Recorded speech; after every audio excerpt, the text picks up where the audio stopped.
बातम्यांचे नवनवीन अपडेट आपल्या मोबाईलवर पाहण्यासाठी प्रतीक्षा एक्सप्रेस न्यूजला सबस्क्राईब करा आणि बेल आयकॉनवर क्लिक करा।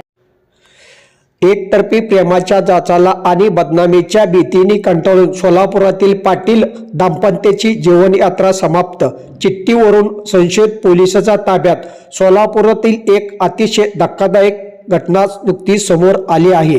येथील वास्तव असलेले एक विवाहित दाम्पत्य एक व्यक्तीच्या त्रासाला कंटाळून आपले स्वतःचे आयुष्य संपवण्याचा अत्यंत दुर्दैवी निर्णय घेतला। सोमनाथ दानप्पा पाटील आणि त्यांच्या पत्नी श्रीदेवी सोमनाथ पाटील असे या घटनेत आपले जीव गमावलेल्या पती पत्नीचे नाव आहे। हे दोघे सोलापूर परिसरामध्ये स्थायिक होते आणि स्वतःचा किराणा मालाचा व्यवसाय चालवून आपले कुटुंबाचे उदरनिर्वाह करत होते। या दाम्पत्याला 2 लहान मुले देखील आहेत। त्यांच्या या अचानक घेतलेल्या टोकाच्या निर्णयामुळे संपूर्ण सोलापूर जिल्ह्यात आणि परिसरात मोठी खळबळ उडाली आहे।